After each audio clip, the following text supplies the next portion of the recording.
In December 2024, under a cold grey sky, Garda quietly staged a midnight stop on a remote stretch of the M9 outside Dublin. They flagged down a delivery truck and found cocaine hidden in a secret compartment. On the asphalt, blocks of cocaine were laid out by forensics, along with 4 handguns, silent evidence that a vast drug pipeline had been uncovered. What stunned officers even more was discovering who owned this cargo. It belonged not to the familiar Kinahan cartel, but to a Dublin crew calling itself the Family. Until this moment, the Family had been little more than a whisper on police wanted lists. Suddenly, with this bust, the gang was thrust into the limelight. Veteran reporters asked in disbelief how it could be possible that, after a decade dominated by the bloody Kinahan-Hutch feud, a new gang had amassed such fortunes. As the Irish Times put it, it would have been unthinkable at any juncture since the cocaine boom began that anyone apart from the Kinahans could gather that much money. Irish media scrambled to explain it. A Sunday tabloid even called the Family Dublin's second most powerful crime gang, second only to the Kinahans. By early 2025, Dublin crime pages were filled with the gang's name. One front-page story proclaimed the end of an era, noting the Family had effectively replaced the Kinahans as Ireland's #1 crime network. In interviews, police mused that it was like watching a corporate takeover of the drug trade. Behind the scenes, authorities were almost gleeful. The timing was perfect. As the Kinahan empire crumbled, the Family quietly moved in to fill the void. Records show several Kinahan lieutenants fled abroad or were jailed, leaving a power vacuum. As one Garda veteran observed, after decades of gangland killings, the killings stopped, and the Family thrived by not picking up the gun. They played the long game, focusing on profit instead of bullets. In the months that followed, every major Garda operation was suspiciously linked back to these men. Investigators treated the bust as intelligence-led. Wiretaps on encrypted networks and informants had finally given them the signal. By spring 2025, even government briefings used the Family's name. Political leaders publicly assured the public the gang would be hit hard. On the streets, residents were already whispering, this was the gang with all the answers. It wasn't just Ireland taking notice. European police agencies flagged the news. One of the continent's largest cocaine intercepts of the year had Ireland's fingerprints all over it. The Spanish and UK media ran small stories. Irish gang behind massive Dublin cocaine bust, read a Spanish headline. In Britain, tabloids published blurred images of seized cars, speculating about British connections. It was rare for Dublin's crime scene to reach international headlines, but now it did. Even agencies like Interpol noted the development. That an Irish crew had built what looked like a cartel was now part of the story they shared with other countries. All this set the stage. In early 2025, the Family's story was no longer an inside joke among detectives. It was front-page news across Ireland. The question for the nation and for us as journalists became, how did a suburban gang become the hidden masters of Ireland's drugs trade? That mystery drives the narrative of this episode. Ballyfermot is not a twilight zone, it's a Dublin suburb like any other, with rows of modest houses, shops and schools. But by the 1990s, it had become a centre of Ireland's heroin crisis. Community workers and doctors reported addicts dying in the street and children picking up needles for the first time. It was into this troubled backdrop that two brothers found their start. More than 2 decades ago, meaning the brothers began dealing around the late 90s. Back then, they ran small-time deals in pubs and on street corners, completely off the radar of national headlines, but all too visible locally. By 2002, the Grendon brothers' ambition had grown. Brian Grendon, aged 25, was convicted in Ireland for coordinating a $1.5 million heroin shipment. A decade later, Philip Grendon was caught in Spain with $3.8 million worth of cocaine in his hotel room. Those prison stints could have ended their careers. Instead, the brothers returned to Dublin stronger and more connected. Investigators believe they used those years behind bars to make contacts and plan. When Philip walked out in 2019, he returned with new associates in Turkey and Eastern Europe. It's widely believed their time inside helped solidify an international supply line.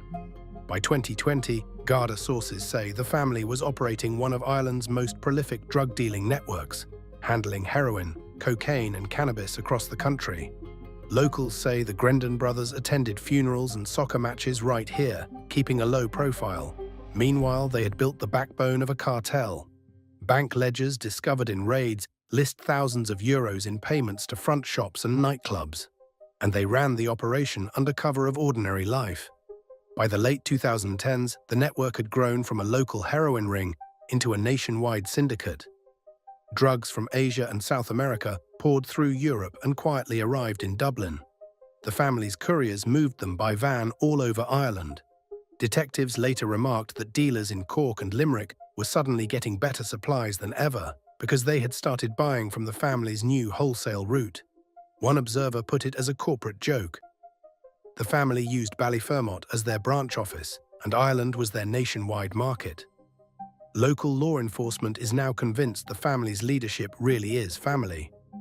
Garda reports identify 5 men as the core of the gang, including the 3 Gangland brothers, and emphasize they are all Irish-born Ballyfermot natives.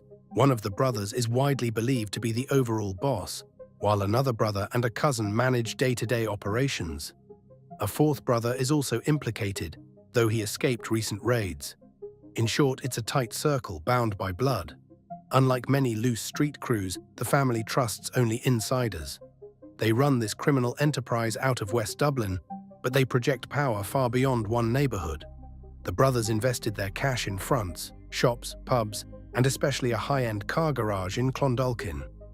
From those fronts, they organised the deals. Plain white vans would roll out with packages and return filled with money. Gauging surveillance, sources say in 2024, those vans were spotted in Kildare and Cork, picking up loads and bringing them north.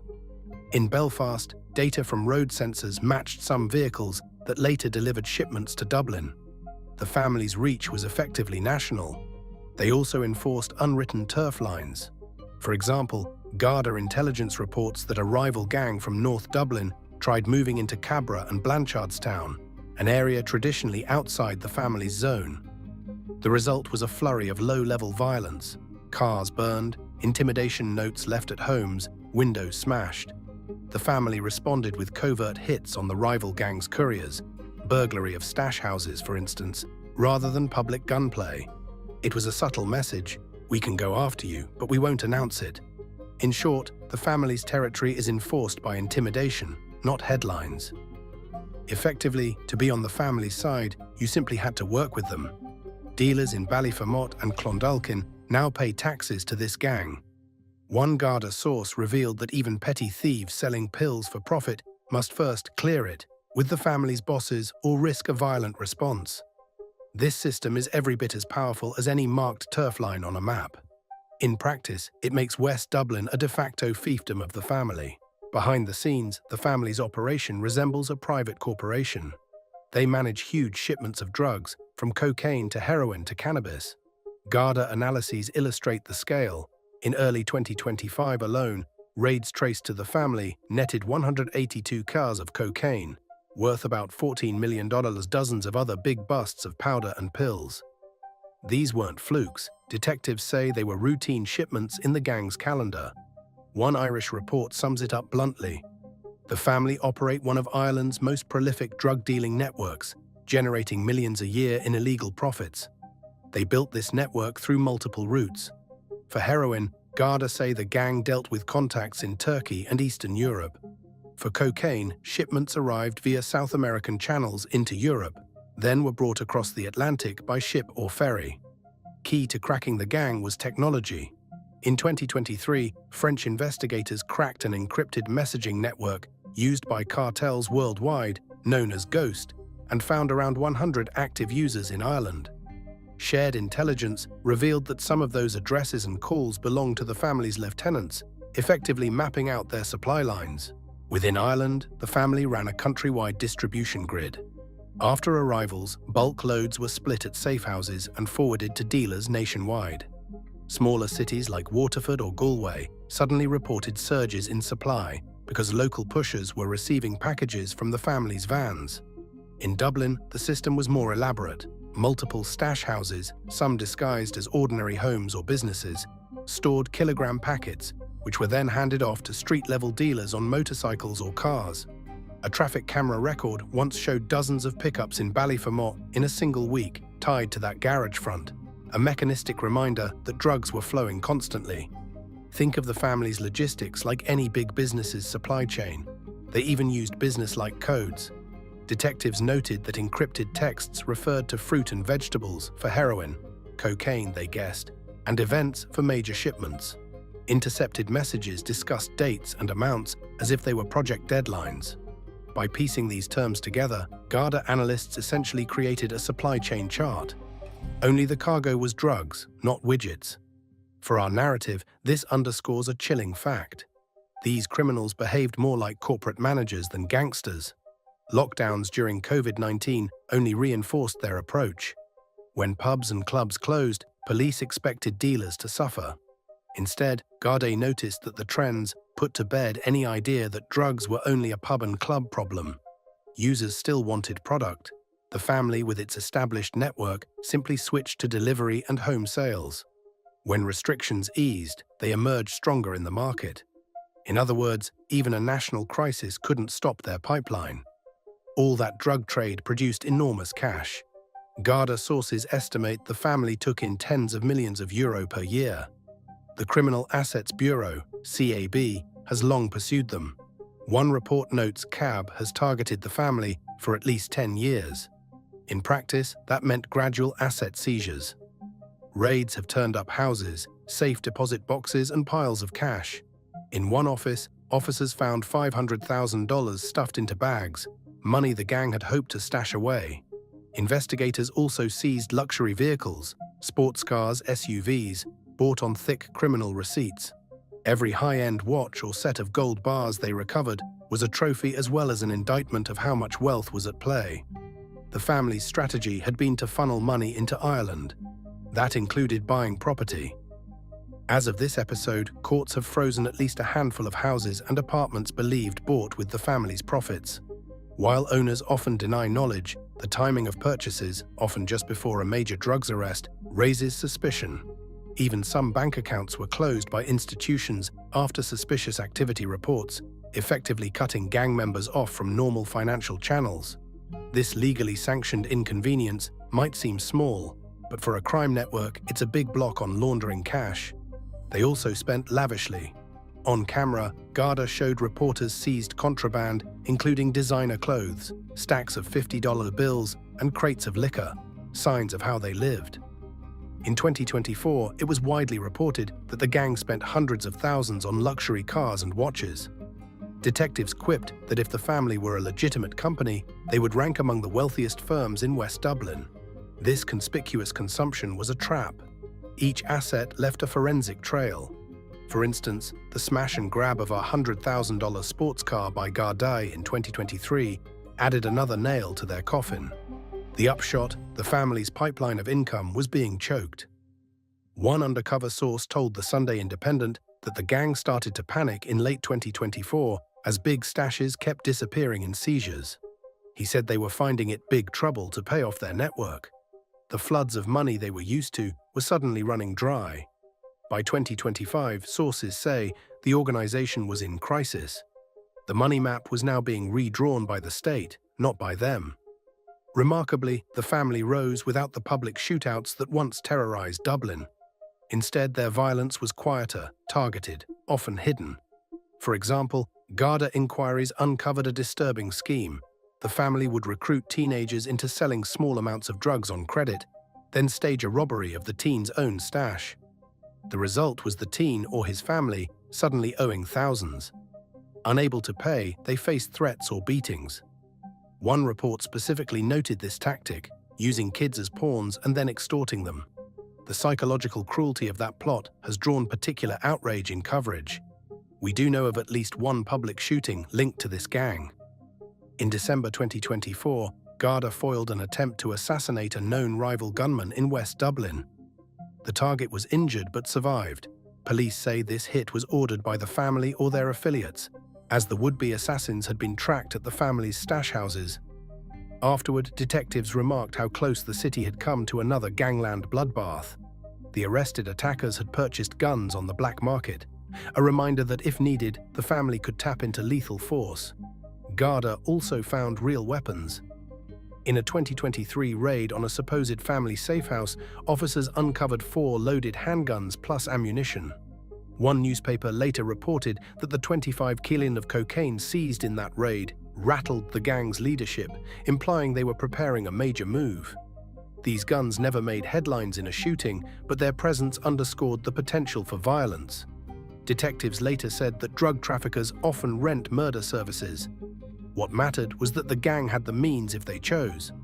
What's interesting is that by the time the family consolidated control, overall gangland killings in Ireland had plummeted. At the peak of earlier feuds, 2010-15, Ireland saw around 15-20 gang murders a year. By 2024, Dublin had only a couple, many unrelated to drugs. Senior Garda officers noted grimly that Irish criminals learned a lesson. The old way of gunning down opponents simply brought police down on everyone. The family exemplified this new caution. They took the quieter path, seducing the market instead of draining it in blood.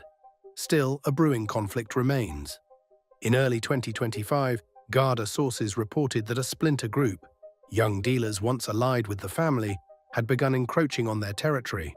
This escalated to a string of robberies and arson attacks in North Dublin suburbs. It hasn't yet become an all-out turf war, but detectives worry it could be Dublin's newest gang feud.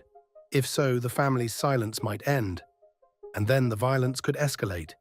For ordinary people in Ballyfermot and beyond, the family's presence has been devastating. It's not just the addicts on the streets who suffer, it's the whole neighborhood. Families report living in fear. One mother of 3 quietly told a reporter that gang enforcers had threatened to burn down her house if her son didn't pay up. Social workers say calls from worried parents have doubled. The picture that emerges is of small communities under siege. Neighbors glancing anxiously at the curb for strangers, parents double-checking their kids' bags. The gang's tactics have inflicted particular harm on youth.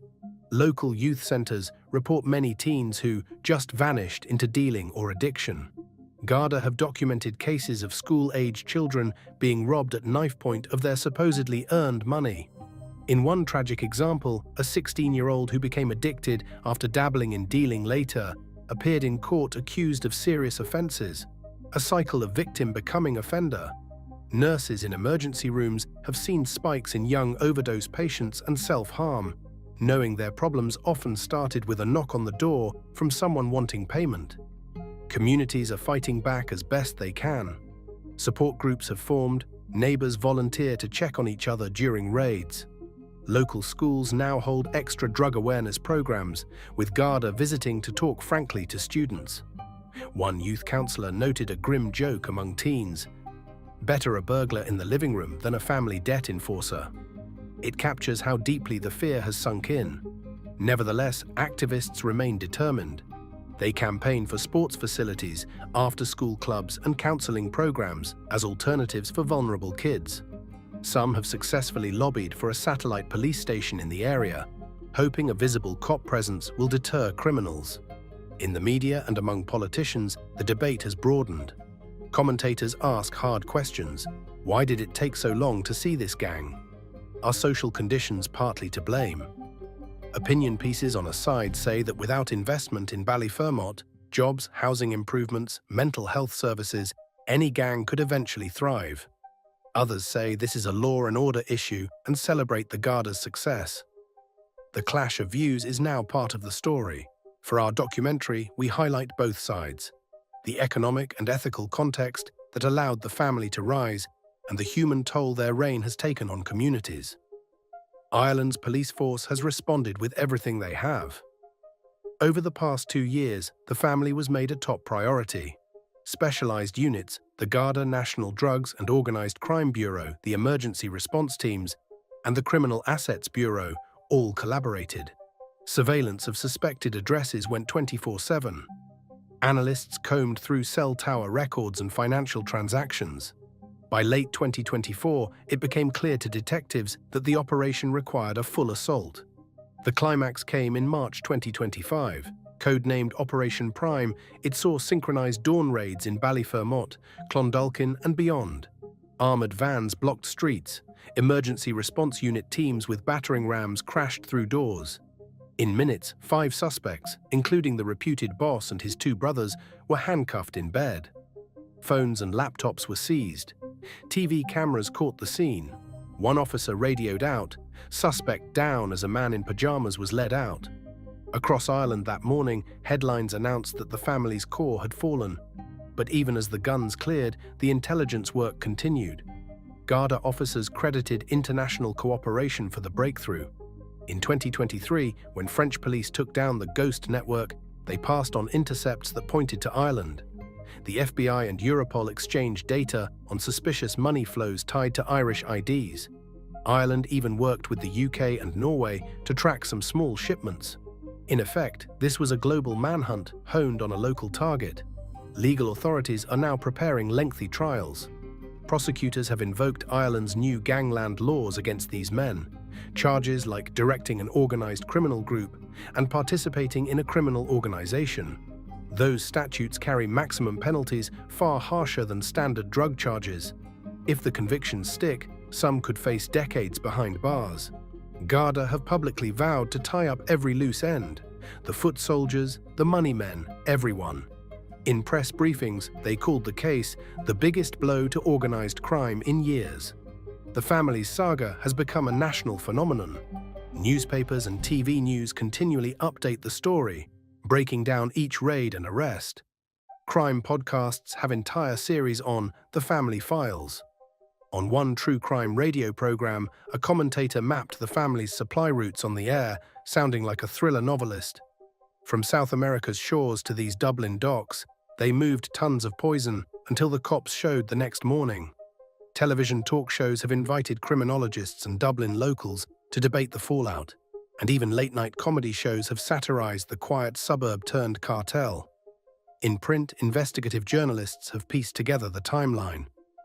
The Irish Times devoted a front-page feature to the family, explicitly linking it to the 2016 Regency Hotel murders, essentially tracing the story back to the Regency, as analysts said. In other words, the media narrative draws a line. One gang war ended in 2016, another began quietly, then exploded now. Social media buzzed with hashtags like Our Family Gang. Armchair detectives posted blurry photos, often misidentified, of the suspects in daily life, attending football games or church as if nothing was happening. Press coverage has focused on the human angle too. Articles quoted neighbors who recognized one of the brothers from childhood or remembered hearing a strange noise on a raid night. Editorialists have used the case to debate public policy. One columnist wrote that Ballyfermot's families deserved better than to feel terror in their own homes. Another opined that the family's story is Ireland's cautionary tale and urged readers to support more community programs. In short, the media is framing this as both a police victory and a wake-up call for society. As this episode goes to air, the family is wounded but not defeated. Its top members sit in holding cells under gang crime charges, and even now they debate strategy in their legal teams. Several high-level lieutenants remain at large, either laying low in Ireland or believed to be overseas. Gardaí continue to make smaller arrests of suspects linked to them. In one recent operation, detectives froze $200,000 in a Dublin property owned by a close associate. The picture on the ground is of a dismantled but still dripping network. The statistics tell the story. Ireland's cocaine seizures in 2024 were at record highs, mostly attributed to intercepting the family's shipments. Dublin's daily street deals have reportedly fallen. One Garda official admitted off-camera that the organization is in crisis after losing so many key players. Families say addicts who once easily found supply now scramble, and middlemen face real pressure. Still, experts warn that this is not the last chapter. In Ireland, gangland successions are common. A veteran detective bluntly noted, "When one leader goes down, another will eventually fill the void." Already, smaller factions are eyeing Ballyfermot territory and the drug lines. If one emerges and follows the same playbook, family ties, buried deals, we'll hear its name next. For now, though, the family's grip has loosened. The bigger takeaway is a sobering one. Irish organised crime is adaptive. The state's combination of policing and asset seizures has shown results, but it must be paired with social measures too, say analysts. Community leaders stress that without jobs, education and support in suburbs like Ballyfermot, the cycle will continue. In other words, cracking this gang is a win, but only one step. The question now is how Ireland prevents the next gang from emerging in its place. Thank you for watching and supporting our channel. Bringing a story like this to light takes a lot of work, and it only matters because you care. Every view, every like and subscription helps us continue investigating and exposing hidden issues like these. We truly appreciate your support. Please stay safe, look out for each other, and we'll see you next time.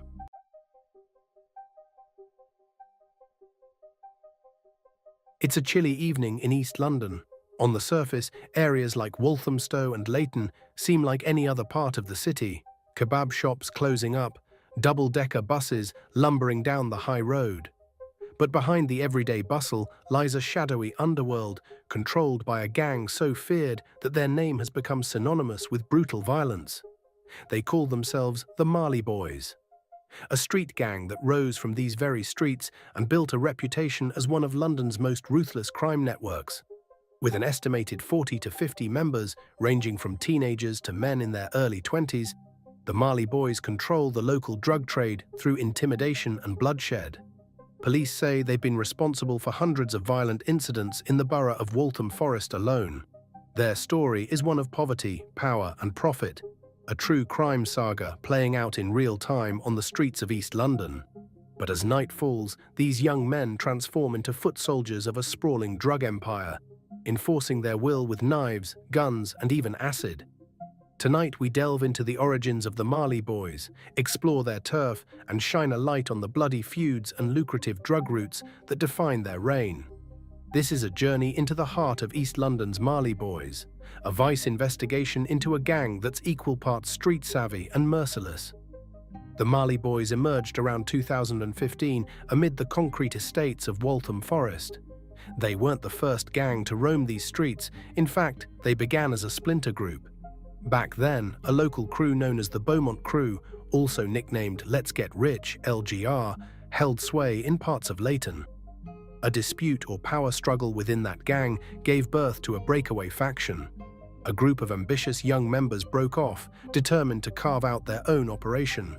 They formed the Marley Boys, and from the start, their approach signaled a new breed of gang culture in London. The name Marley Boys itself hints at the gang's roots. Many of the founding members were of Somali heritage, children of immigrants or refugees who had settled in East London's vibrant Somali community. Marley is short for Somali, and it became both their identity and a warning.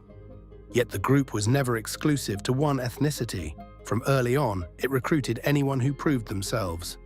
By the late 2010s, the Marley Boys were ethnically diverse, though overwhelmingly male, united not by background, but by a shared hunger for money and influence.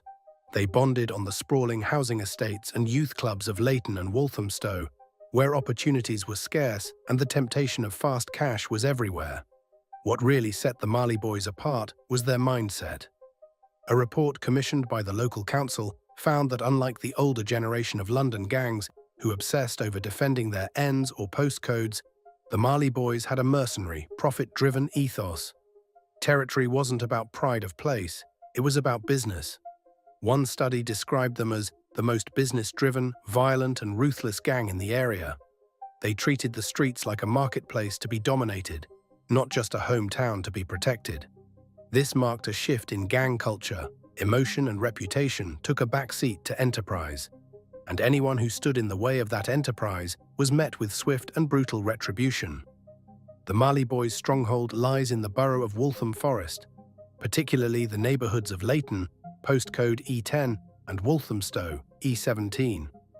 These areas, a mix of public housing estates and terraced homes, are where the gang first took root. The streets here tell two stories. By day, they're vibrant with markets and family life. By night, they can turn into contested turf, where Marley Boys lookouts stand on corners, phones in hand, conducting street-level sales of crack cocaine and heroin. Local businesses have learned to recognize the signs: quick hand-to-hand exchanges by the bins, scooters coming and going at odd hours. But many are too fearful to intervene. To maintain their grip, the Marley Boys leveraged alliances and absorbed smaller local gangs. Groups from nearby housing estates like Drive and Marlow, Boundary, Coppermill and Stonydown eventually fell under the Marley Boys' umbrella. By consolidating these cliques, the Marley Boys extended their influence across Walthamstow's patchwork of estates. If you were a young hustler from this part of East London, joining the Marley Boys, or at least getting their permission to operate, became almost a prerequisite for survival. They had the manpower and reputation to dominate the area's underworld. Just a couple miles south lies Stratford, home to the gleaming Olympic Park and a massive Westfield shopping centre. It's a symbol of East London's regeneration, yet it's uncomfortably close to Marley Boys' territory. As their power grew, the Marley Boys didn't confine themselves strictly to Walthamstow and Leighton. Stratford and surrounding districts became fair game for expansion. The gang's dealers and enforcers began appearing in adjacent areas of Newham and Redbridge, wherever there was money to be made.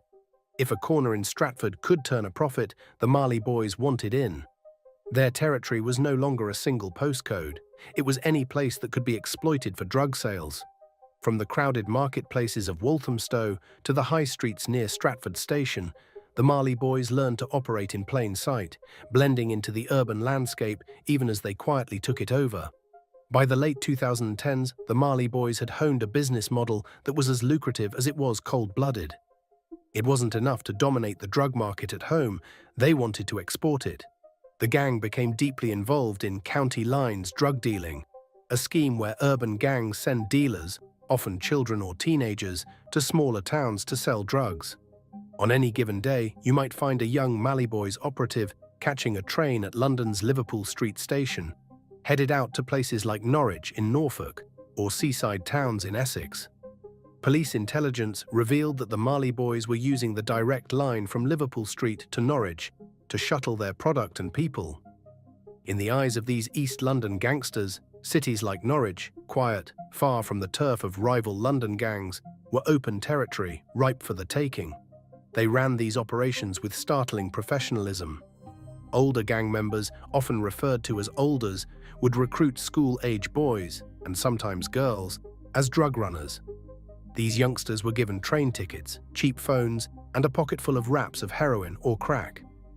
A 15-year-old foot soldier could be sent 115 miles away to Norwich or to towns in Essex, tasked with setting up shop in a stranger's flat, often a vulnerable addict's home taken over by the gang.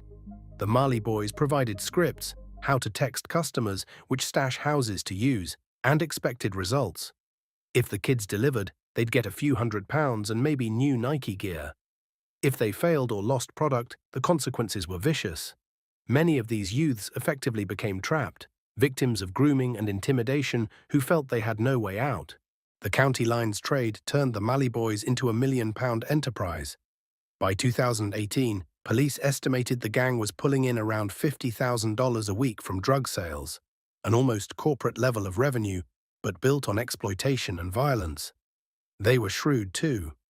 Knowing police were watching for young black Londoners travelling alone to far-flung towns, the Marley Boys started recruiting outside their usual pool. They'd send white British teens on runs, figuring they'd draw less attention from officers. They even involved young women as couriers, banking on the fact that female suspects might be searched less often. Every move was calculated to maximize profit and minimize risk to the higher-ups. But with each trip, each new line set up outside London, the Marley Boys left a trail of damaged lives. Small communities in places like Norfolk suddenly saw spikes in drug-related violence and predatory behavior as London gang members fought locals for control. And ironically, even some perpetrators were recognized as victims. In one high-profile case, a Marley Boys member named Ayub Majduleen, who had been dealing drugs for the gang since age 14, was officially classified as a victim of modern slavery due to the way he'd been groomed and exploited. Yet, as we'll see, that didn't stop him from later committing horrific violence in service of the gang. The Marley Boys' expansion had turned children into commodities, and the fallout was about to erupt back on the streets of East London. With money pouring in from drugs, the Marley Boys had a lot to lose, and they protected their empire fiercely. Even though they claimed to be business first and less into pointless postcode beefs, violence was still the language they knew best. Throughout the late 2010s, East London was rocked by a series of tit-for-tat attacks as the Marley Boys battled rival gangs. At the centre of this storm was a brutal feud in Walthamstow between the Marley Boys and a local gang known as Priory Court, or the Higham Hill Gang. What started the feud was tragically simple. One of the Marley Boys' own was killed, and they wanted revenge. In May 2017, a 17-year-old Marley Boys affiliate named Elijah Dornelly was stabbed to death on Walthamstow High Street. In a cruel twist of fate, Elijah had actually spent that afternoon at an anti-knife crime peace rally, marching with mothers who had lost their sons to violence. Just hours later, he was ambushed near a Lidl car park. The attack was targeted. Two young members of a rival crew caught Elijah and a friend by surprise, stabbing Elijah so savagely that he later died in hospital. The community was horrified. Elijah was known as a cheeky, football-loving teen. Now he became another statistic in London's knife crime epidemic. But to the Marley Boys, Elijah was more than a statistic. He was their friend. And someone had to pay for his death. What followed was a cycle of vengeance reminiscent of a gangland war. In the months after Elijah's murder, violence ping-ponged between the Marley Boys and Priory Court Gang. On a November night in 2017, an 18-year-old named Katem Mokrane was cornered and killed in Walthamstow, stabbed to death by a group of young men. The ringleader of the attack was later identified as Hamza ul Haq, a rising shot caller in the Marley Boys, and it turned out Kachem had been mistaken for a rival. He wasn't even the intended target. It didn't matter, the message was sent.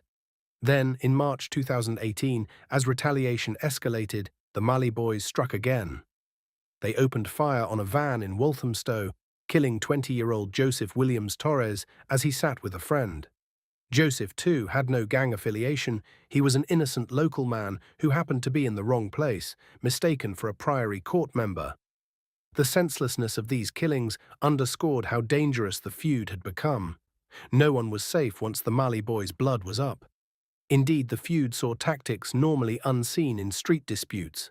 At one point, Marley Boys Lieutenant Hamza ul Haq himself was ambushed and doused with acid by rivals in late 2017, a gruesome act of retaliation meant to maim and intimidate. A few weeks after Joseph's killing, police intercepted a car carrying Priory Court gang members armed with a gun, a knife and a bottle of ammonia, a makeshift acid, cruising through Leighton, presumably out to hunt Marley Boys. The war had become open season on East London streets, playing out in front of residents' eyes. But the incident that truly shocked the nation came at the start of 2019, and it involved a different rivalry, one that harkened back to the Marley Boys' origins.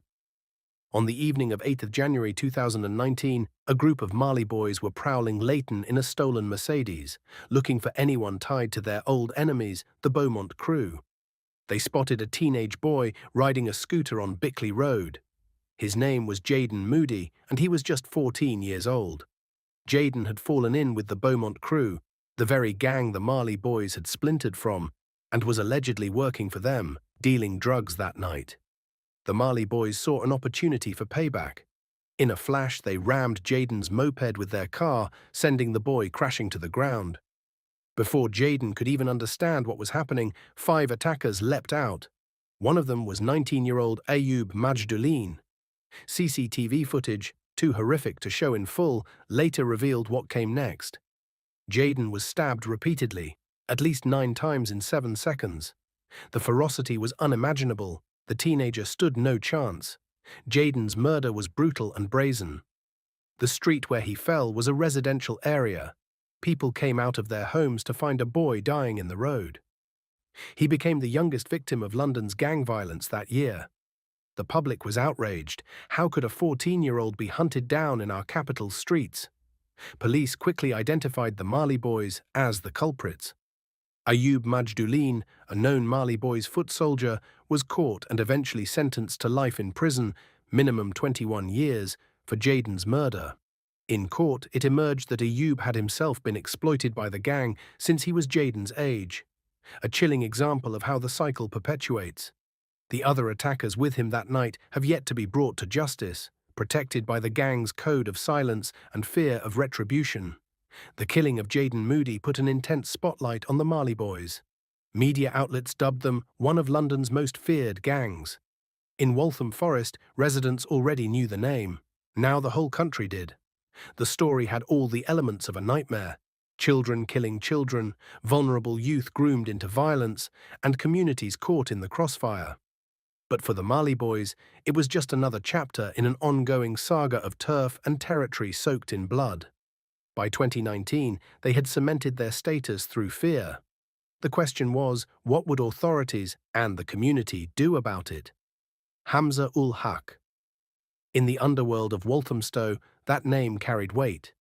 By 2017, Hamza, himself only in his late teens, had risen as a key figure in the Marley Boys' hierarchy. Prosecutors would later label him the ringleader of the gang.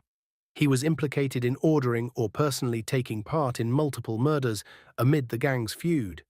In fact, Hamza ul Haq has since been convicted of 2 murders: the November 2017 stabbing of Kachem Mokrain and the March 2018 shooting of Joseph Williams Torres, both carried out under his watch as revenge for Elijah Dornelly's death. In June 2023, a judge sentenced Hamza to life, finally taking one of the Marley Boys' most dangerous men off the streets. In court, details emerged painting Hamza as an out-of-control gang leader who drove the tit-for-tat violence. For years, he had managed to stay just out of reach, often ordering younger members to do the gang's dirty work. His downfall was a major victory for law enforcement, but it came only after several lives were lost. Beyond Hamza, the Marley Boys operated with a fluid but lethal structure. Olders, a few men in their 20s who had been around since the gang's start, acted as shot callers, controlling the drug supply and planning big moves. Youngers, often schoolboys as young as 13 or 14, were the runners and grunts, eager to earn respect, or simply scared to refuse. If they survived and proved themselves, they moved up the ranks. One of those was Ayub Majdoulin, who by 19 had graduated from being a county lines courier to a frontline enforcer, as evidenced by his role in Jaden's murder. Ayub's case is emblematic. He was both a victim and a perpetrator, groomed by the gang, yet capable of horrifying violence on its behalf. The gang also had its share of specialists. Some members were known as talented car thieves or weapon procurers, needed skills for missions like the drive-by shootings and raids. Others had ties to organized crime networks beyond the streets, hooking the Marley Boys up with bulk drug supplies or even firearms. Unusually, girls and young women also played roles, often as mules or lookouts, capitalizing on the fact they drew less suspicion from police. But when it came to actual violence, the Marley Boys were overwhelmingly young men. They created a persona of being faceless and everywhere, no single leader strutting on Instagram Live, but rather a hidden swarm. One local study noted how secretive the Marley Boys were, deliberately working hard to remain anonymous to the police and local agencies. This cloak-and-dagger approach made it harder for outsiders to pin them down. Narrator VO. Still, on the streets, people knew who the shot callers were. They had nicknames whispered in fear. Some had minor fame in the neighborhood or in the UK drill music scene. We'll get to that. But for the most part, the Marley Boys liked it when their individual identities stayed low-key, and the name of the gang instilled the fear. It was a conscious strategy. As one report put it, visible gang fame was bad for business. And business, above all, is what the Marley Boys cared about. In early October 2018, as part of a coordinated sweep, 200 officers launched dawn raids on 20 addresses across East London and Essex. The Marley Boys and associated drug gangs were caught off guard. One suspected dealer literally ran for it half naked, clambering across rooftops in his boxer shorts when officers battered down his door at 5 a.m. He was eventually snagged by a helicopter's heat camera, found shivering in someone's shed out back. In another raid, police discovered a handgun stashed on top of a wardrobe and a samurai sword behind a front door, along with piles of heroin, cocaine, and cash. By the end of that morning, 19 men and 1 woman were in custody. Detective Chief Superintendent Richard Tucker, overseeing the operation, said it had been months in planning, a strike designed to decapitate the prolific drug dealers fueling violent crime in the area. These raids were in direct response to what police called a drugs turf war in Waltham Forest. In the preceding months of 2018, there had been at least 3 fatal shootings in that borough alone, including the drive-by killing of 19-year-old Guled Farah in Walthamstow. Each incident piled more pressure on law enforcement. The message from the community was clear: do something. So the police did. They not only carried out local raids, but also worked with other forces in places like Norfolk, where the Marley Boys county lines were active. Operations like Norfolk's Operation Gravity saw over 1,000 arrests, many of them London gang members caught plying the drug trade out in the shires. Among those scooped up were Marley Boys foot soldiers who thought they could hide in sleepy towns, only to find police waiting as soon as they stepped off the train. Over time, these efforts scored some wins. Aside from the big arrests of killers like Hamza ul Haq and Ayub Majdoulin, in November 2021, 5 members of the Marley Boys were convicted for running a county lines network into Essex. They were handed lengthy prison sentences, cutting off one tentacle of the gang's drug supply. Each major prosecution painted a fuller picture of the gang's operation, giving the public rare glimpses into how the Marley Boys functioned. Courts heard about teenagers coerced into selling drugs, about coded text messages ordering hits, about stashes of knives and machetes ready to be used at a moment's notice. Yet, as heavy as the crackdowns have been, they come after the damage is done. For the families of victims, police action brought only partial comfort. The community of Waltham Forest had been living in fear during those violent years. Many residents wouldn't let their kids walk alone to school. Youth clubs and outreach workers struggled to dissuade youngsters from the allure of gang life, often finding themselves outgunned by the gang's resources or intimidated into silence. Particularly affected was the British Somali community, from which many Marley Boys members hailed. Their parents had fled war and chaos in Somalia in the 1990s, only to find a different kind of conflict here. In some heartbreaking cases, Somali mothers literally sent their sons back to East Africa to save them from London's gangs. Community organisers in London estimated that hundreds of teens were sent to stay with relatives in Somalia or Somaliland, despite the dangers there, because their parents believed it was safer than the streets of London. "We are refugees," one mother told The Guardian. "If we cannot keep our children safe, we move on." It's a stark measure of desperation, sending a child to a conflict-torn country in hopes he avoids a knife in London. The community's response has been a mix of fear and resilience. There have been peace marches in memory of victims like Jaden and Elijah, public forums with metropolitan police officials grilled by residents, and increased funding, however modest, for youth projects in Waltham Forest. The local council even won a bid to become the London Borough of Culture in 2019, trying to shed a positive light on the area even as it grappled with crime. But such initiatives take time to bear fruit. In the meantime, the Marley Boys saga has forced London to confront uncomfortable truths about child exploitation, poverty, and gang culture right on its doorstep. Each arrest and conviction was a step forward, but also a reminder of how entrenched the problem had become. The Marley Boys' influence isn't confined to crime pages and police reports, it's also woven into the culture of London's streets. In particular, the gang and its offshoots have made a mark on the UK drill and trap music scene. Operating under the name Mali Strip, a nod to their Somali roots and territory, members of the gang double as rappers and producers, channeling their experiences into music. This is a phenomenon seen with many London gangs. Real-world beefs spilling into lyrics, music videos serving as both creative expression and thinly veiled taunts. For the Marley Boys, music became another arena to assert their presence. A number of drill artists are associated with Mali Strip. Names like Richie, Baby Main, Riddler, AK, S10th, M1, and Rondo Montana have gained traction on platforms like YouTube and SoundCloud.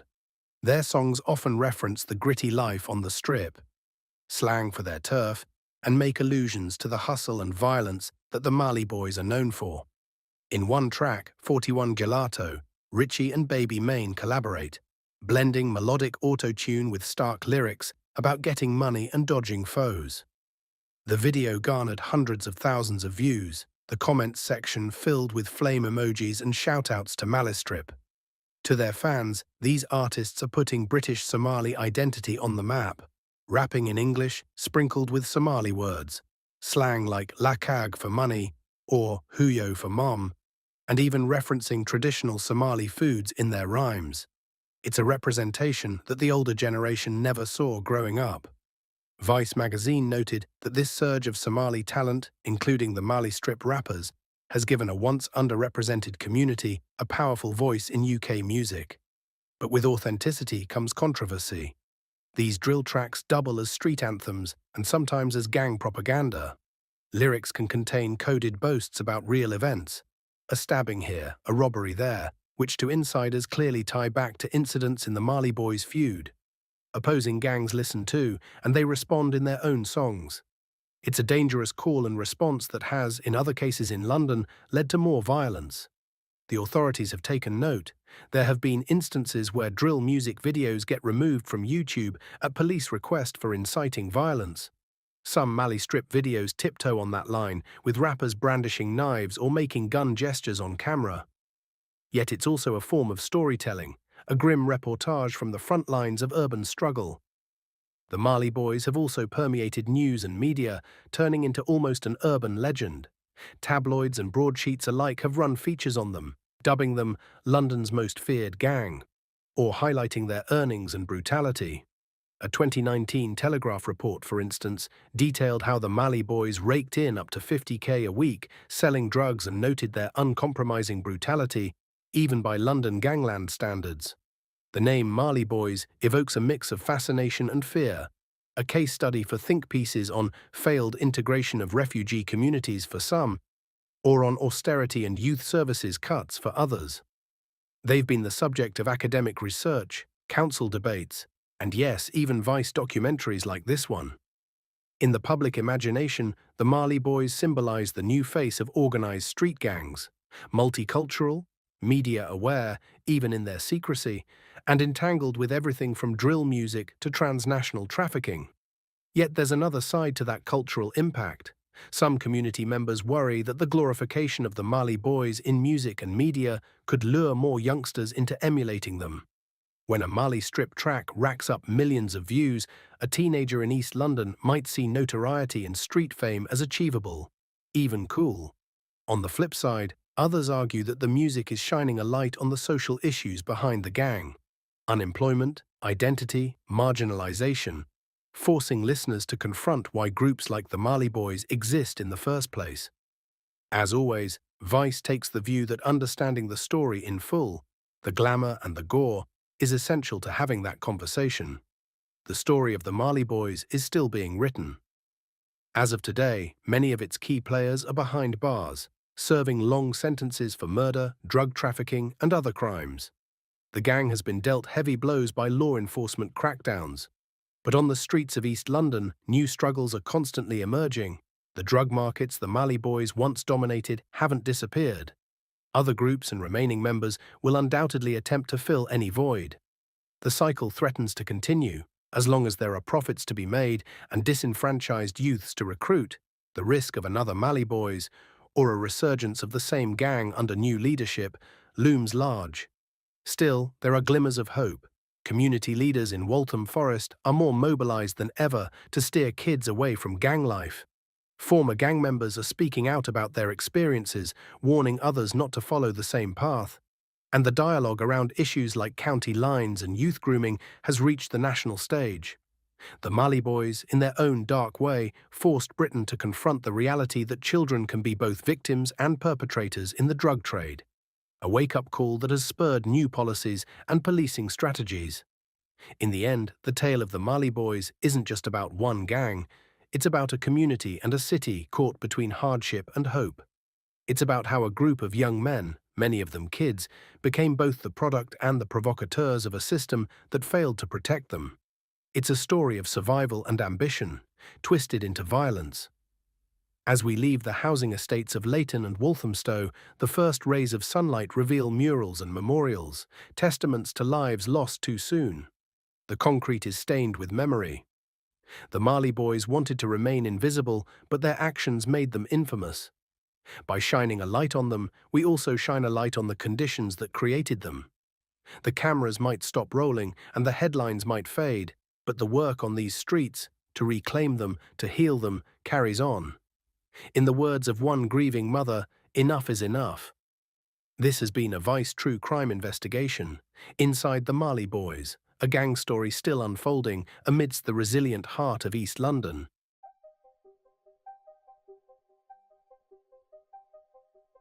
Before the headlines, before the drive-bys, before the name Burger Bar Boys was whispered in fear, there was just a city crumbling under pressure. This is Birmingham in the late 1980s, once a booming industrial powerhouse, now left hollowed out. Factories were shutting down, jobs were disappearing. And in places like Handsworth and Aston, entire generations were being raised in the wreckage of broken promises. For young black men in the city, there weren't many options. No one was handing out chances. What the system denied, the street offered, not safety, not stability, but something else: respect. Territory, power, Handsworth, postcode B21. A vibrant but volatile neighborhood, Caribbean families packed into post-war housing. Culturally rich but economically starved. Tension with the police simmered constantly. In 1985, that tension boiled over. The Handsworth riots lit the streets on fire, literally and figuratively, dozens injured. Buildings torched, a line crossed. In the aftermath, the youth took notice. Authority wasn't coming to save them, and so they turned inward to each other. Crews began to form. At first, it was about identity, protection, something to belong to. But as the 90s crept in, survival morphed into hustle. Hustle turned to enterprise. And enterprise, in these streets, meant crime. The Burger Bar Boys started small. The name? It came from a fast food spot on Soho Road, a regular meet-up point. But what began as a hangout crew soon started flexing muscle, drug dealing, intimidation, watchful eyes on corners. They weren't flashy, not yet. But they were learning how to move, learning how to dominate. And they weren't alone. Just across town in Aston, postcode B6, another group was coming up. The Johnson crew. They had their own style, their own codes, and their own plans for expansion. What separated these two groups was less ideology and more geography. Handsworth versus Aston, B21 versus B6. It started as a postcode rivalry, but it wouldn't stay that way for long. As crack cocaine flooded the UK in the 90s, the game changed. The streets were no longer just about bravado, they were about profit. And profit meant violence. Suddenly, Birmingham wasn't just competing with itself. It was competing with London, Manchester, even Jamaica and the US. The demand for drugs was growing, and the gangs that could supply it, reliably and ruthlessly, would rise to the top. By the mid-90s, the Burger Bar Boys weren't kids anymore. They were a machine. Street soldiers ran drugs across borders, county lines before the term even existed. Enforcers kept turf locked tight, and older heads started looking beyond the block, toward full-scale criminal networks. They weren't talking in codes anymore, they were holding court, making moves, driving stolen imports, holding semi-automatics in their laps. But when one gang grows, another feels the squeeze, and the Johnson crew, just a few minutes away by car, weren't about to fold. A storm was coming, the kind of war that doesn't end with bruises or busted lips. A war measured in bullets. This wasn't just the story of a gang, it was the story of a city, a generation, and the vacuum they were forced to survive in. By the late 1990s, the streets of Birmingham weren't just dangerous, they were actively at war. And at the center of it, two gangs vying for dominance: the Burger Bar Boys of Handsworth and the Johnson crew of Aston.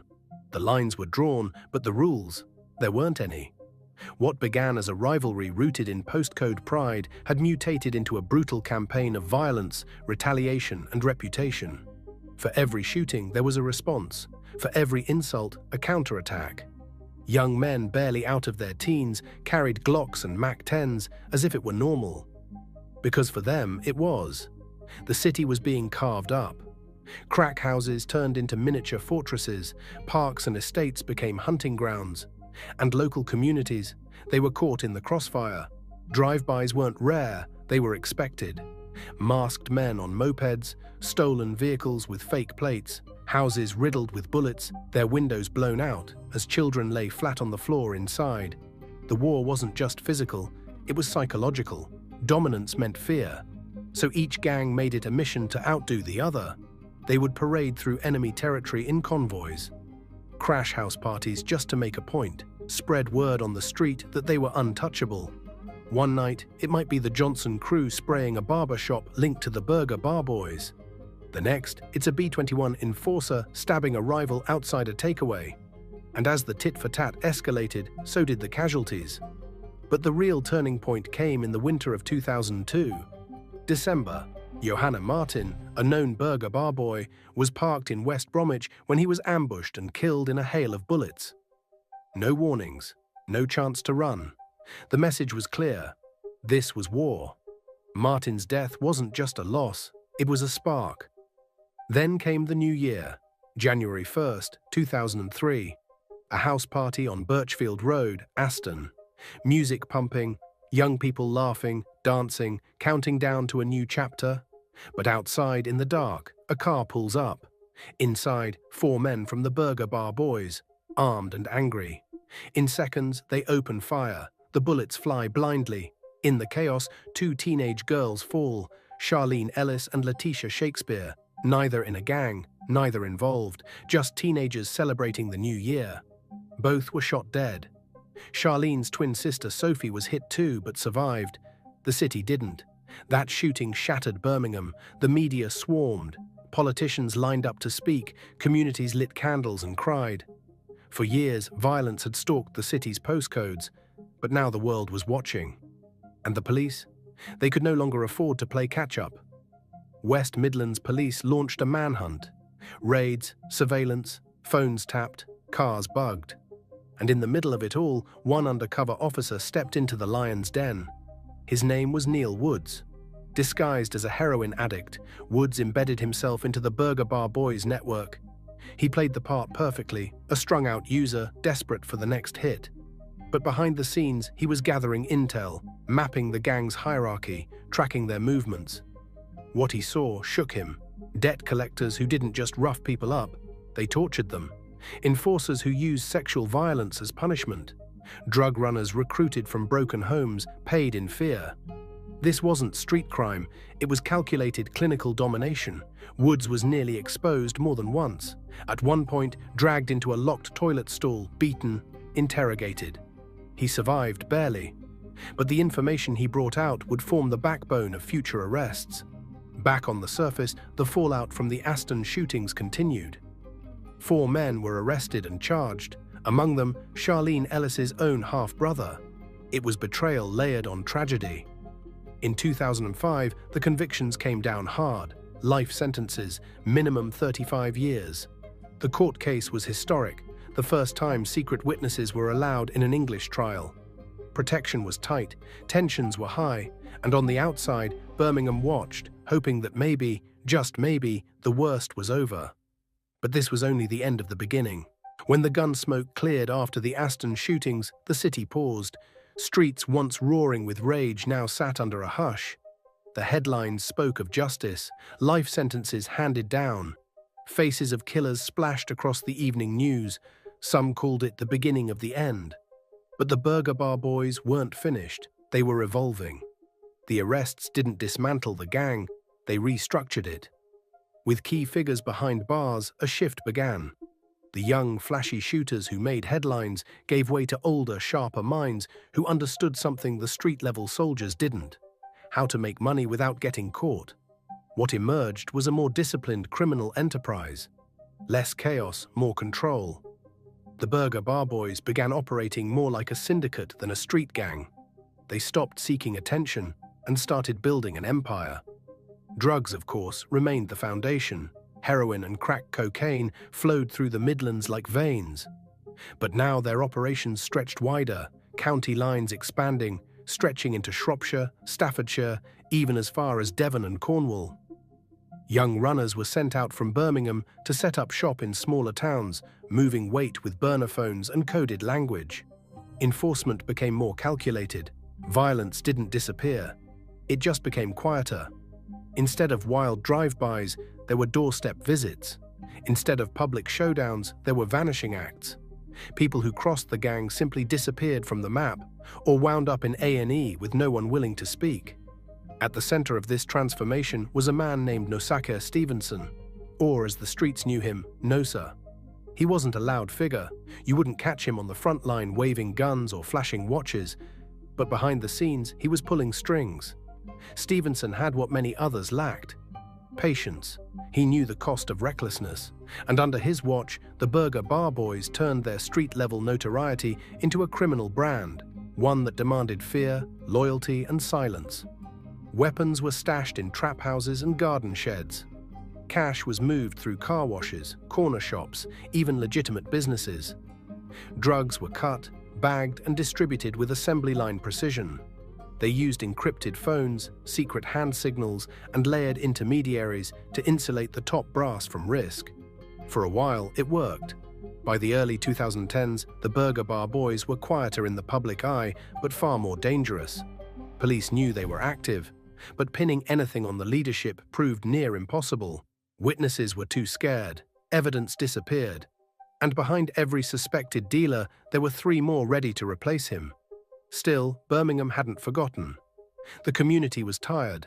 Parents were burying sons. Schools were losing students to the street. Former gang members who had grown up in the thick of it began speaking out, not in documentaries, but in classrooms, youth centers, music studios. The city wanted change, and in 2012, it saw a glimpse of it. A group of former rival gang members, ex-Burger Bar and Johnson crew, came together to call a truce. The documentary 1 Mile Away captured it. It wasn't Hollywood, no grand speeches, just tired men who had seen too much blood and wanted out. The effect was real, for a time. Shootings dropped. The streets were quieter. Programs received funding. Young people had alternatives. It looked like Birmingham was healing. But healing is fragile, especially when old wounds are left untreated. In 2014, the cycle turned again. Police intelligence flagged that the Burger Bar Boys weren't just still active, they were rearming. Investigations revealed a network of gun runners operating within the gang's ranks. Pistols, shotguns, even a Mac-10 machine gun. They were stockpiling weapons, preparing. A sting operation was launched. Undercover officers tracked exchanges, filmed handovers, and traced firearm movement across counties. What they uncovered was chilling. 18 gang members tied to over 20 illegal firearms, some buried in gardens, others hidden behind false walls in flats. At the top of it all, Nosaka Stevenson. In November 2015, Stevenson was arrested. Alongside him, his right-hand man, Sundish Nazran, and a web of lieutenants. The empire had been exposed. The trial that followed was meticulous. Over months, prosecutors laid out how Stevenson and his crew supplied weapons to gang enforcers, coordinated drug trafficking, and ran their operation with cold precision. Stevenson was sentenced to 16.5 years. Others received a combined total of more than 90. It felt like a victory. But behind the scenes, a different storm was brewing. With the top layer removed, younger, less disciplined members scrambled for control. Some wanted revenge, others wanted power. And what had once been a quiet criminal machine cracked open again, spilling bullets back onto the streets. The war wasn't over. It was just changing faces. The conviction of Nosaka Stevenson was supposed to be the final blow. 16.5 years behind bars, dozens of his soldiers locked away. Headlines declared it a major win. The Burger Bar Boys were finished, at least that's what the public was told, but reality is never that clean. The structure had collapsed, but not the culture. What Stevenson left behind wasn't just a gang, it was a blueprint, a name that still carried weight in Birmingham's underworld, and power, once tasted, never fades quietly. In the vacuum left by the arrests, a new generation emerged, young, reckless, unproven. They weren't trying to maintain the empire, they were trying to rebrand it, reassert it. Only this time, there was no code, no hierarchy. just ambition, and a thirst to prove themselves in blood. By 2016, a familiar pattern had returned. Gunshots echoing through residential streets, drug busts uncovering modified firearms, carloads of masked youths chasing each other through inner-city estates. The truce of 2012 was long dead. In just 12 months, more than 20 gang-related shootings rocked Birmingham. Bodies dropped, families shattered. The cycle was back in full swing. This time, though, the city didn't wait. Police moved quickly.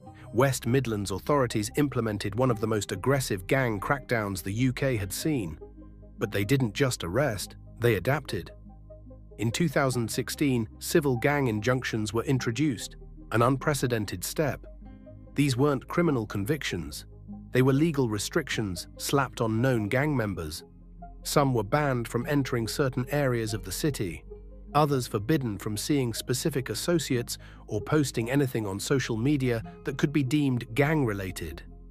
Even drill music came under scrutiny. For 18 identified members of the Burger Bar Boys and the Johnson crew, life as they knew it changed overnight.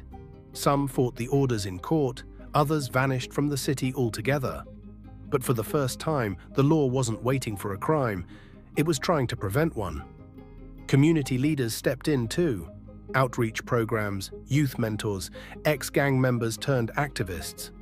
The streets were still dangerous, but they weren't abandoned. Still, the damage had already been done. By the late 2010s, the original Burger Bar Boys were ghosts. Names etched into prison records or gravestones. Those still on the outside, either lying low or clinging to a past that no longer had a future. Birmingham had changed. Surveillance was everywhere. Informants were more common. Technology, phone taps, CCTV, digital forensics left no room for error. The era of the untouchable gangster was over, yet the impact of the Burger Bar Boys lingers. Ask anyone who grew up in BT1 or B6 during the 90s and early 2000s, the fear was real. Kids walked to school under the shadow of postcodes. Parents slept light, knowing a wrong turn could be fatal. Local businesses paid for protection, and funerals became all too common. The names Charlene Ellis and Letitia Shakespeare still echo, not as statistics, but as reminders. Innocent lives taken in a war they never signed up for. Their families never stopped fighting. Charlene's mother, Beverly Thomas, became an anti-gun campaigner. Letitia's legacy lives on through educational programs and memorial foundations. They took grief and turned it into fuel. Others followed. Former gang members now speak in classrooms. Knife crime awareness programs run in every secondary school. Youth clubs offer an alternative to the block. The conversation has shifted, but scars remain. Handsworth and Aston are rebuilding, slowly. Regeneration projects, community hubs, police partnerships. But it's not just about buildings, it's about trust, healing, and rewriting a story that, for decades, was written in blood. The Burger Bar Boys may be gone, but the world that created them still exists in parts. Disenfranchised youth, systemic poverty, cycles of trauma passed down like heirlooms. If there's any legacy to draw from this, it's not in the fear they spread, but in the cost they paid. Their empire, once feared and unshakable, crumbled not in one great fall, but through erosion. From within, betrayal, convictions, change. The same streets that once raised them eventually swallowed them whole. In the end, the story of the Burger Bar Boys isn't just about crime. It's about identity, survival, and the weight of decisions made under pressure. It's about what happens when a city forgets its youth, and what it takes to reclaim them. And for Birmingham, that story is still being written.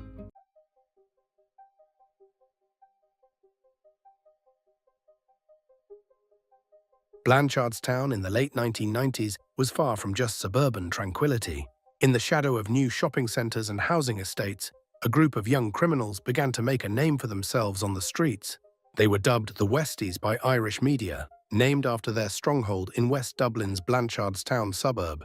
What started as a ragtag crew of joyriders and petty thieves from areas like Corduff, Mulhudart and Clonsilla would soon evolve into one of Dublin's most feared drug gangs. By the end of the decade, the Westies had muscled their way to dominance over the local heroin trade.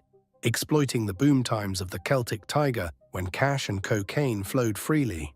In these early days, the gang's core members were barely out of their teens. Childhood pals from the area, like Jason O'Connor and David Goulding, cut their teeth stealing cars and causing mayhem on estate roads. They, and many others, fell under the sway of Shane Coates and Stephen Sugg, the ambitious young men at the helm of the Westies. Coates, the elder statesman in his 20s, was tough and street-smart, while Stephen Sugg, backed up by his loyal younger brother Bernard, was equally ruthless. Together, Coates and Sugg offered the local petty criminals a chance to level up, join the Westies' enterprise and get rich off the drug boom, or stand in their way and suffer the consequences. It was an enticing offer in a place where some kids dropped out of school by age 11 and saw gangsters driving flashy cars as role models. The rise to power was fast and ferocious. As Dublin's economy grew, so did the drug market. The Westies capitalized on exploding demand for heroin and the newfound popularity of cocaine among Ireland's affluent middle class. By the early 2000s, this crew was reportedly pulling in tens of thousands of euro a week, flooding West Dublin's streets with narcotics. With profits soaring, the gang expanded its activities, from armed robberies to extortion rackets, anything that could fill their pockets. But it wasn't just the money that made them infamous, it was the violence. The Westies earned a bloody reputation almost immediately for their willingness to do whatever it took to secure their turf. At the center of the Westies' story are a few key figures whose names became synonymous with terror in Dublin. Shane Coates, often regarded as the Westies' de facto leader, Coates was a Blanchardstown native in his late 20s who had risen through the ranks of local crime. Cold-headed and calculating, he acted as the gang's chief enforcer and shot-caller. Gardaí sources say Coates ordered and in many cases personally carried out some of the most appalling acts of violence imaginable. He was the kind of gang boss who would shoot first and not bother asking questions later. Coates had a charismatically menacing presence. Even among hardened criminals, he was considered one of the most dangerous men on the streets. Stephen Dougie Sugg, co-leader of the Westies alongside Coates, Stephen Sugg was every bit as vicious. In his mid-20s, Sugg brought along his younger brother Bernard Verb Sugg as muscle. Bernard earned the nickname Verb for his motor mouth and swagger, but he was best known for his brutality. He served as an enforcer for the gang, essentially Coates and Stephen's right-hand thug. By all accounts, Bernard was a violent psychopath and a bully, the kind of heavy who thought nothing of pistol-whipping a rival or terrorizing a vulnerable drug user. Together, the Sugg brothers and Coates formed a triumvirate at the top of the Westies, forging a bond in blood and crime. Andrew and Mark Glennon. These two brothers were originally trusted lieutenants in the Westies' ranks. Andrew Madser Glennon, around 30, and his older brother Mark, early 30s, provided extra muscle and helped run the day-to-day drug dealing on the estates. For several years, the Glennons were key enforcers who carried out orders and kept the cash flowing. However, their loyalty would not last forever. The Glennon brothers had ambitions of their own, and their split from the gang would later become a turning point in the Westies saga. Alan Fatpuss Bradley. Though not a member of the Westies' inner circle, Alan Bradley was a contemporary gangland figure whose name loomed large in West Dublin. Based out of nearby Finglas, Bradley led his own criminal outfit and was a major player in armed robberies and drug trafficking across the west and north of the city. Stocky and intimidating, hence the nickname Fatpuss, Alan Bradley moved in the same circles of violence and greed. He and his brother Wayne controlled territory not far from the Westies' turf and were feared locally. As the Westies rose and fell, Bradley was one of those waiting in the wings, an opportunist ready to swoop in on any power vacuum. His path would cross indirectly with the Westies as the battle for Dublin's underworld intensified. These were the main characters in a gangland drama that would grip Dublin. Coates and the Suggs as the ruthless leaders, the Glennons as allies turned rivals, and predators like Fatpuss Bradley hovering at the edges. Each would play a role in the violent saga that unfolded in the early 2000s.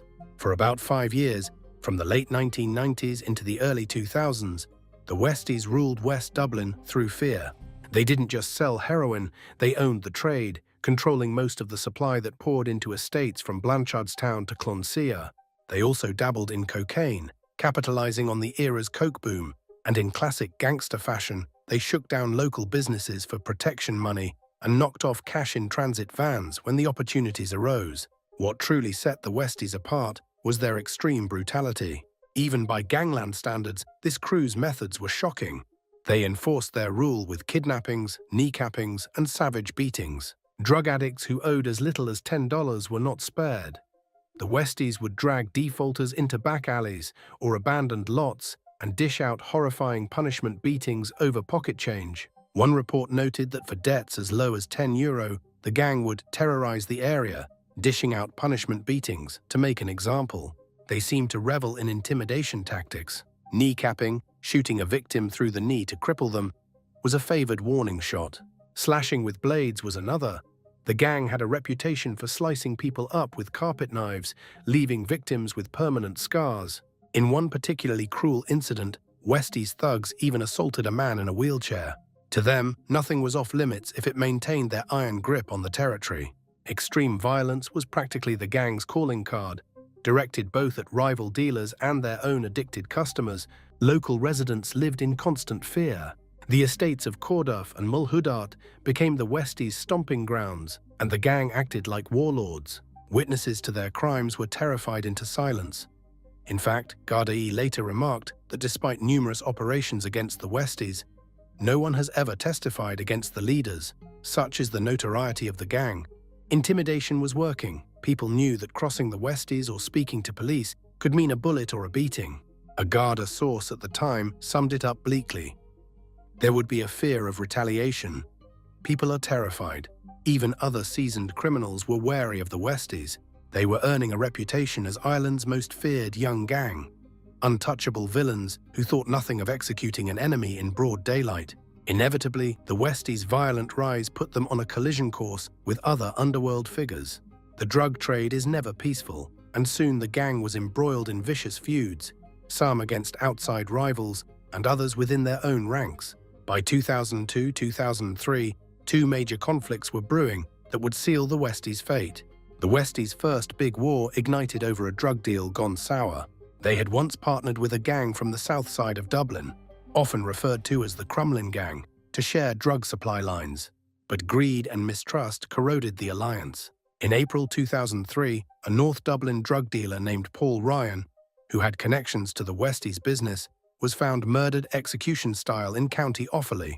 Gardaí suspected the Westies were behind Ryan's killing, possibly as a message to their wavering associates. This act poured gasoline on an already tense relationship with their Dublin rivals. Soon after, the Crumlin Gang, led by rival kingpins from South Inner City, struck back.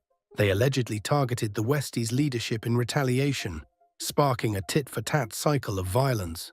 By mid-2003, West Dublin was bracing for an all-out gang war between the Westies and a coalition of enemies from Clonsilla, Crumlin, and beyond. Armed detectives warned that any spark could set off an explosion of violence. If they are both back, they are preparing for revenge, one local source said of the Westies' bosses, noting that people are terrified of what might come next. At the same time, a betrayal was brewing inside the gang. The Glennon brothers, Andrew and Mark, had grown dissatisfied with their cut of the profits. They felt Coates and Sugg were keeping too large a slice of the pie. In 2003, the Glennons decided to break away from their mentors. Sensing opportunity, they secretly joined forces with a North Dublin crime outfit, an alliance that reportedly included a notorious drug trafficker named David Babyface Lindsay from Coolock. This defection split the Westies into factions. On one side, Coates and the Sugg brothers. On the other, the Glennons backed by new powerful friends. The bad blood was immediate and intense. What had been a single gang now became two rival gangs vying for control of West Dublin's drug turf. Late summer 2003 turned into open season. With the Westies' kingpins, Coates and Stephen Sugg suddenly out of the country. More on that soon. The Glennon faction saw its chance to seize power. But first, they needed to eliminate the Westies' lieutenant still on the ground, Bernard Verb Sugg. Bernard was Stephen's younger brother and the acting boss in Blanchardstown, while Coates and Stephen hid abroad. The Glennons knew that as long as Verb was alive, he'd be a rallying point for Westies' loyalists. So they made a plan to take him out. On the night of August 18, 2003, Bernard Sugg was having a pint at the Brookwood Inn, a busy pub on Blackcourt Road in Corduff, a local haunt that doubled as the Westies' unofficial headquarters. Around 10:30 p.m., two masked gunmen barged through the door. They knew exactly who they were looking for and even knew where he liked to sit. The gang's crew had a regular table inside the entrance. As soon as Verb spotted the men with balaclavas and guns, he bolted for the exit. It was too late. In the panic, one attacker leveled a handgun and shot Verb Sugg twice in the chest before he could escape. Patrons dove for cover, drinks went flying, and the pub erupted in screams. One innocent bystander caught a stray bullet in the foot amid the chaos. The gunmen showed no concern for human life as they pumped 6 shots into the crowded bar. Bernard Verb Sugg, aged 23, collapsed on the floor mortally wounded. He was rushed to a hospital but died within the hour. The hit on Sugg achieved its objective. The Glennon brothers had removed Coates and Sugg's last loyal lieutenant in Dublin. In the power vacuum that followed, the Glennon faction took control of the drug trade in West Dublin. As one account noted grimly, for a brief moment, Andrew and Mark Glennon reigned supreme over the very territories they once enforced for Coates. But their triumph would be short-lived. The underworld is fickle, and yesterday's allies can become tomorrow's executioners. By 2004, West Dublin's Gangland was in turmoil. The original Westies leadership was in hiding abroad. Their protege-turned traitors, the Glennons, were now the top dogs at home, and the feud with the Southside gang was still smouldering in the background. Gun violence skyrocketed. Blanchardstown turned into a war zone of reprisals and hits. As one Irish reporter described at the time, northwest Dublin's violent underbelly was threatening to erupt. Armed Garda units patrolled housing estates in anticipation of the next attack. Ordinary people hunkered down, praying not to get caught in the crossfire. Even as chaos reigned in Dublin, the original Westies bosses were plotting their comeback from afar. In mid-2003, Shane Coates and Stephen Sugg fled Ireland to escape intense Garda heat. The catalyst was a dramatic shootout with the Gardaí that spring. In May 2003, Coates and some gang members were surprised by police while hiding out at a rural farmhouse in County Cavan, near the village of Virginia. The Westies had been using the isolated house as a stash pad for weapons and stolen goods. When officers arrived to investigate a tip about a burglary, Coates and his crew opened fire.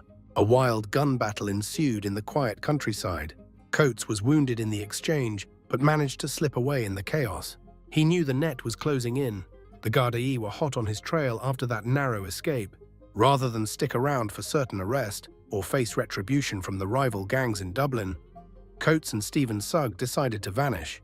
They first surfaced in Northern Ireland, then made their way to Spain by late 2003. For gangsters on the run, the sunny costas of Spain had become a popular refuge. Coates and Sugg set themselves up around Alicante on the Costa Blanca, a place where many Irish expats and fugitives mingled under the radar. With pockets full of cash, the Westies leaders started living the high life. One report claimed they even invested in local businesses, with one of them owning 2 pubs and a restaurant in the Alicante area. But they weren't simply retiring to sip sangria on the beach. Coates and Sugg were looking to continue their drug enterprise from abroad. Southern Spain offered new opportunities. Large-scale shipments of cocaine and cannabis flowed through the Iberian Peninsula, and plenty of Irish and British gangs were active there. The Westies duo saw a chance to get in on the action, possibly to organize supply lines back to Ireland or to muscle in on the expat drug scene. However, entering an established foreign underworld was a dangerous game. Coates and Sugg brought their Dublin intimidation tactics to Spain, and that didn't sit well with the competition. They were essentially trespassers on someone else's turf. Spanish police later concluded that Coates and Sugg tried to muscle in on the local crime scene, using the same bully boy methods that had served them so well in West Dublin. The pair threw their weight around the Alicante underworld, attempting to take over drug operations run by other gangs. In doing so, they signed their own death warrants. In January 2004, just months after arriving in Spain, Shane Coates and Stephen Sugg vanished without a trace. Back in Dublin, underworld rumors swirled that the Westies bosses had been kidnapped or assassinated.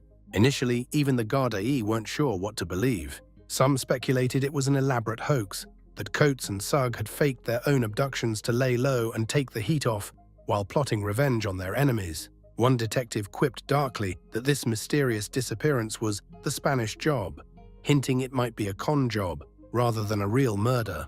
Garda intelligence knew the Westies had plenty of enemies. Was it a rival Irish gang in Spain? The Russian mafia? Colombian cartels? At first, these were only whispers and unconfirmed reports. Months turned into years with no sign of Coates or Sugg. Their families reported them missing. Garda E quietly liaised with Europol and the Spanish Civil Guard to investigate, but there was no hard evidence of what happened. In Dublin, however, the underworld had a grim understanding. The Westies leaders had likely been betrayed and executed on Spanish soil. It wasn't until July 2006 that the truth was confirmed in the most macabre way.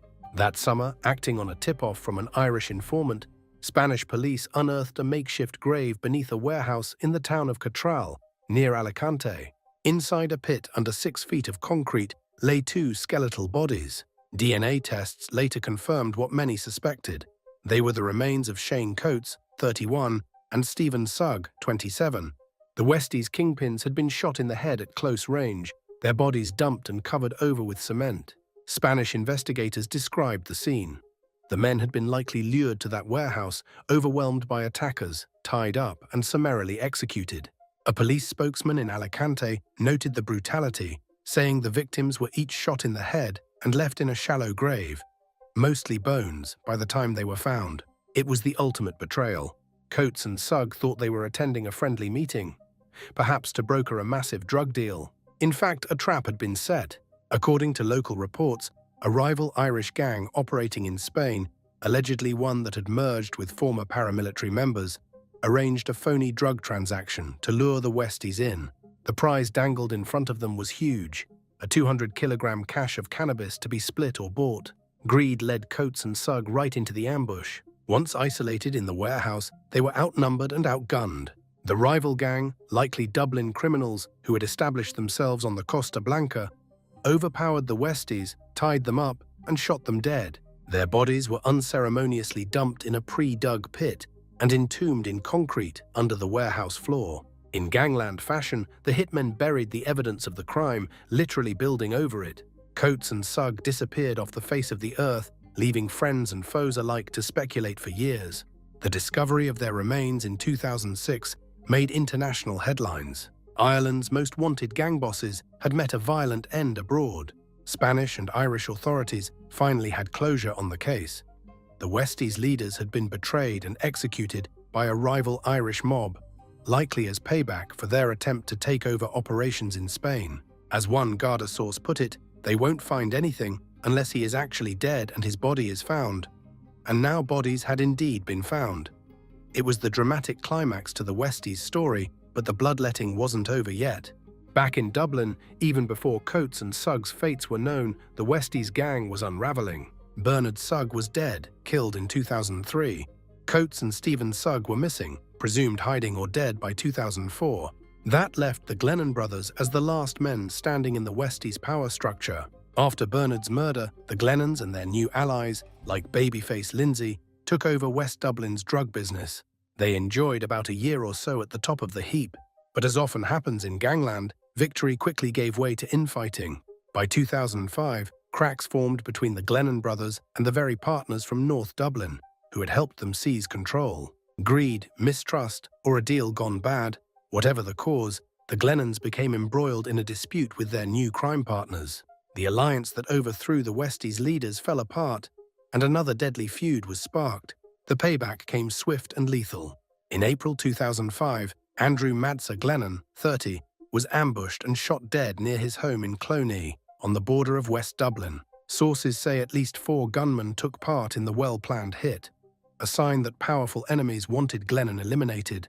Just 5 months later, in September 2005, his brother Mark Glennon, 32, was gunned down outside his house in Blanchardstown by a lone assassin. In the span of a year, the traitors who had once betrayed the Westies were themselves wiped out. In 2005, the 2 Glennon men were murdered after they became embroiled in a dispute with their new crime partners. One account dryly noted, "Gangland Dublin had come full circle. Every major player from the Westies saga was now either dead or disappeared." It was an extraordinary wipeout. Between 2003 and 2005, 5 key members of the Westies, Shane Coates, Stephen Sugg, Bernard Verb Sugg, and Mark and Andrew Glennon, were all killed. As the Irish Times later summarized, the collective referred to by the media as the Westies are long gone. Almost every one of them is dead.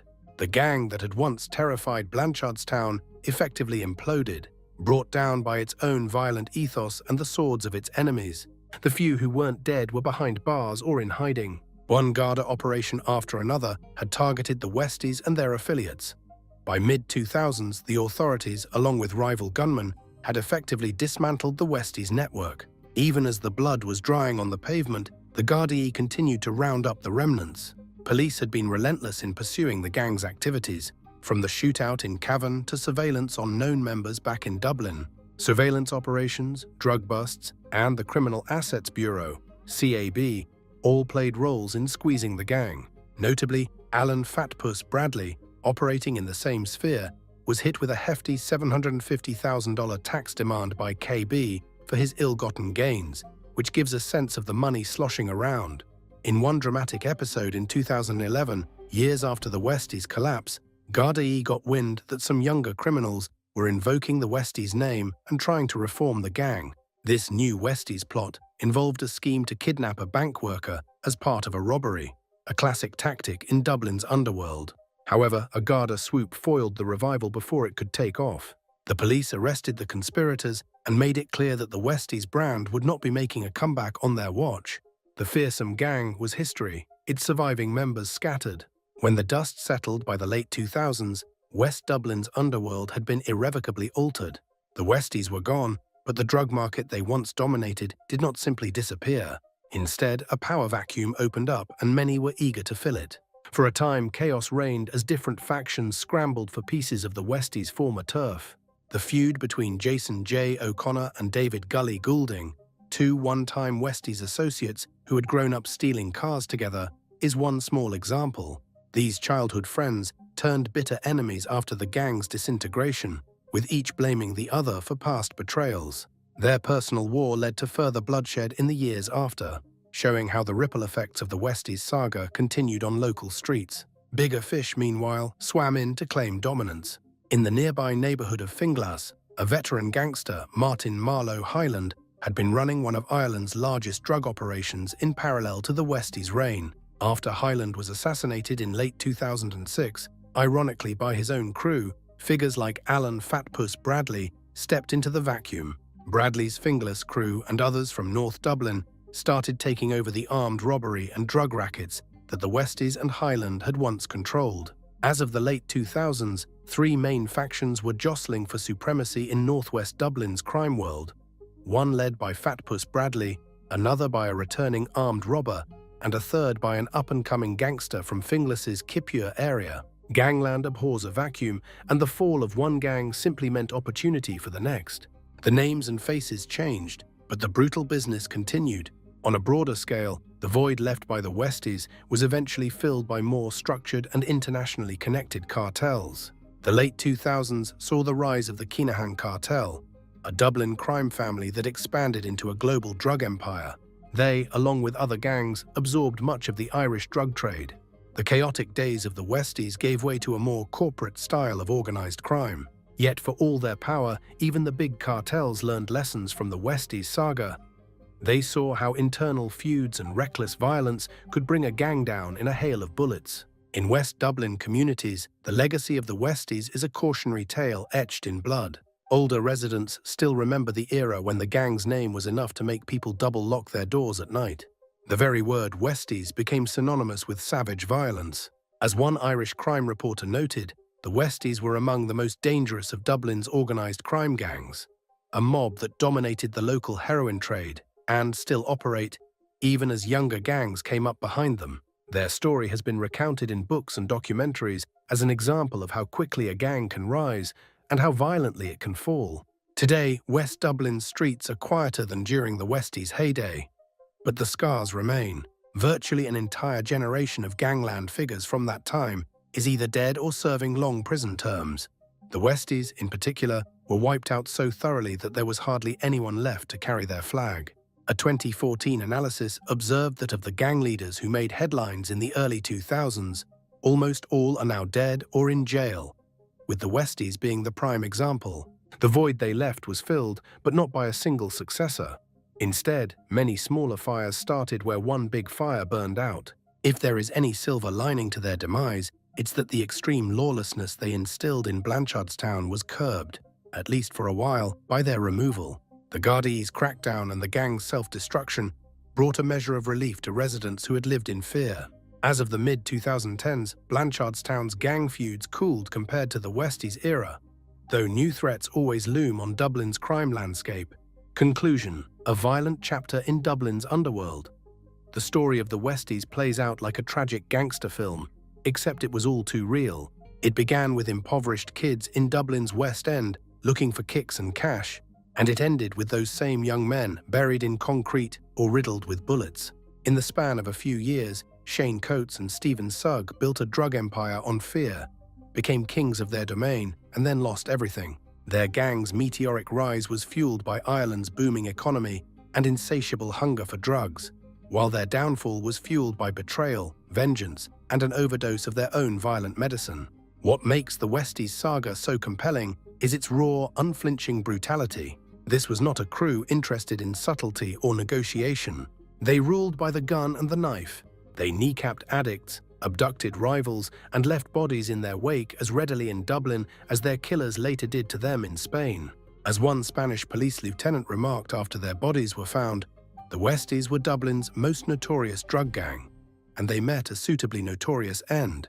The image of Coates and Sugg's decomposed remains under a warehouse floor is a haunting reminder of where the path of violent crime leads. In the annals of Irish crime, the Westies' reign in the late 1990s and early 2000s stands out for its savagery and its rapid collapse. They were a product of their environment, born into poverty and chaos, but they also created an environment of even greater chaos for their community.